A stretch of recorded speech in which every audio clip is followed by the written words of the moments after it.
আসসালামু আলাইকুম গাইস। কোটাদির মোটরসাইকেলের তেলের অবস্থা একেবারেই খারাপ।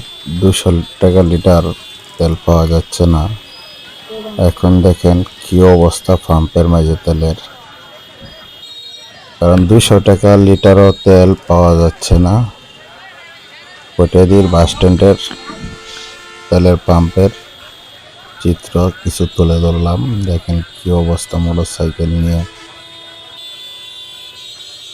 সবাই ভিডিওটা শেয়ার করে দিবেন, সবাইকে দেখার সুযোগ করে দিবেন। শতাশতি মোটরসাইকেল সিরিয়ালে আছে,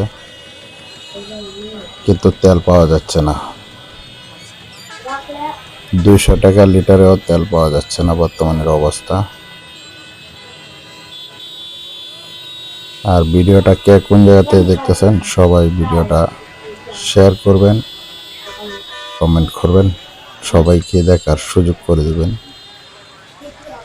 আর বিশেষ করে মোটরসাইকেলের কাগজ, ড্রাইভিং লাইসেন্স ছাড়া তেল দেওয়া হবে না বর্তমানে অবস্থা।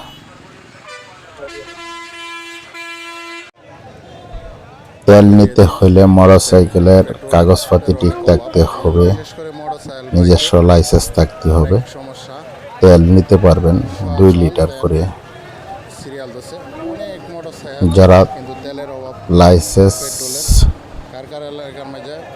মোটরসাইকেলের কাগজ ঠিক আছে, তারাই তেল নিতে পারবে। এই আইন করবে শুনতেছি। এই আইন যদি করে তে অনেক শতকরা 50% মোটরসাইকেলেরই কাগজপাতি সঠিক নাই, লাইসেন্স নাই। তো বাস স্ট্যান্ডের পরিস্থিতি তুলে ধরলাম।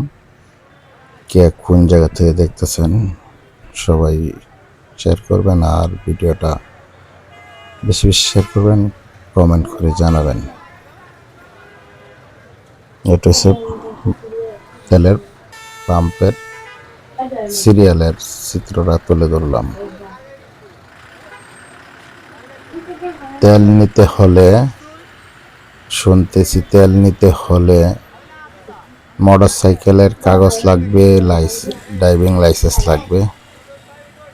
আজকের মতন বিদায় নিচ্ছি।